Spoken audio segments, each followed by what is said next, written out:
Hi అండి, నమస్తే. Welcome to my creative version. నేను మీ హేమ. ఈరోజు మన వీడియో వచ్చి చికెన్ ఫ్రై పీస్ బిర్యానీ అండి. చాలా చాలా టేస్టీగా, చాలా సూపర్గా ఉంటుంది బిర్యానీ. ఇది బిర్యానీ ప్రియులందరికీ చాలా బాగా తెలుసుమాట. ఈ బిర్యానీని ఎలా చేయాలో చూసే ముందు మన ఛానల్లో చాలా రకాలైన బిర్యానీస్ ఉన్నాయి, వాటిని ఒకసారి చూడండి.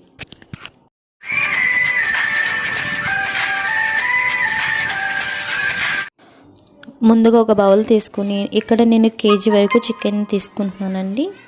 ఇది బోన్తో ఉన్న చికెన్ తీసుకుంటే బాగుంటుంది. ఇలా వాష్ చేసి పెట్టుకొని అందులో కొంచెం సాల్ట్, చిటికెడ పసుపు వేసుకుని బాగా మిక్స్ చేసి ఒక ½ అవర్ 1 అవర్ పక్కన పెట్టుకోవాలండి. ఇలా పక్కన పెట్టుకున్న తర్వాత ఇంకొక పక్కన బౌల్ తీసుకొని 2 గ్లాసెస్ రైస్ తీసుకొని వాష్ చేసి పక్కన పెట్టాలండి. అలా పెట్టుకున్న తర్వాత ఇప్పుడు మసాలాలను తయారు చేసుకోవచ్చు.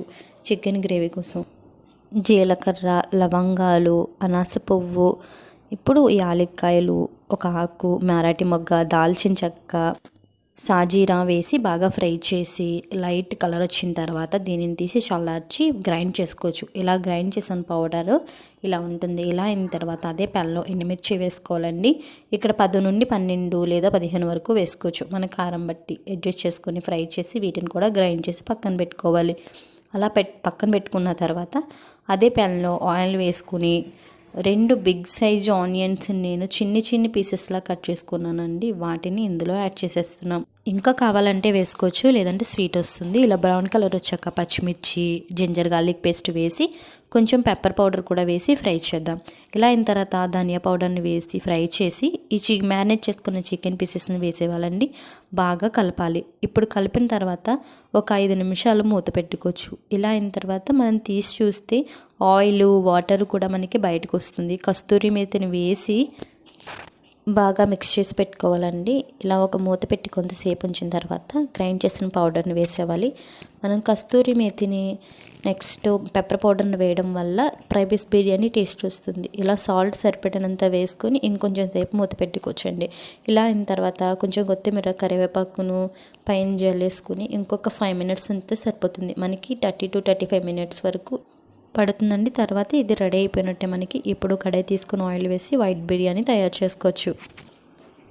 ఇందులో ఆల్ గరం మసాలాను వేసి బాగా ఫ్రై చేయాలండి. అలా ఫ్రై చేసుకున్న తర్వాత ఇందులో సన్నగా కట్ చేసిన ఆనియన్స్, పచ్చిమిర్చిని వేసి జింజర్ గార్లిక్ పేస్ట్ కూడా వేసి ఫ్రై చేయాలి. ఏ గ్లాస్తో అయితే రైస్ తీసుకున్నామో అవి 2 గ్లాసుల రైస్, ఈ 3 గ్లాసులు వాటర్ వేస్తే సరిపోతుంది. సరిపడినంత సాల్ట్, కొంచెం గరం మసాలా వేసి నెక్స్ట్ పుదీనా, కొత్తిమీర అన్నీ వేసేసి మరగించాలి. ఇప్పుడు రైస్ కూడా వేసేసి మూత పెట్టేసుకుందామండి. ఇలా మూత పెట్టుకున్న ఒక 5 నిమిషాలకి మనకి ఇలా ఉంటుంది. బిర్యానీ చేసేటప్పుడు ఎప్పుడైనా ఫస్ట్ ఒక 10 మినిట్స్ వరకు హై ఫ్లేమ్లోని, తర్వాత లో ఫ్లేమ్లో పెట్టుకోవాలి. 80% కుక్ అయింది. ఇంకో 5 మినిట్స్ అయితే సరిపోతుంది. మనకి బిర్యానీ కూడా రెడీ అయిపోయిందండి. చూసారా ఎంత వైట్ కలర్లో. ప్లెయిన్ బిర్యానీ అయితే మనం రకరకాల మసాలాలు వేసుకోవచ్చు. ఇందులో తక్కువ వేయాలి, అప్పుడు వైట్ కలర్ వస్తుంది. ఇప్పుడు ఫ్రై పీస్ ఈ చికెన్ గ్రేవీని ఒక బౌల్లో అడుగుని వేసి ఈ రైస్ని పైన వేసి నొక్కాలండి. అలా గట్టిగా నొక్కుతున్నప్పుడు మనం ప్లేట్ మీద ఇలా టర్న్ చేసి కరెక్ట్గా పడుతుంది అన్నమాట. మళ్ళీ దీని గురించి వేరేగా గ్రేవీ కూడా ఏమీ చేయనవసరం లేదు. మనం ఆ రైస్ మీద పెట్టాం కదండి, ఆ గ్రేవీయే సరిపోతుంది. పీసెస్కి పట్టిన గ్రేవీ సరిపోతుంది కాబట్టి మనం వేరేగా చేయనవసరం లేదు. ఫ్రెండ్స్, మీకు నచ్చిందా?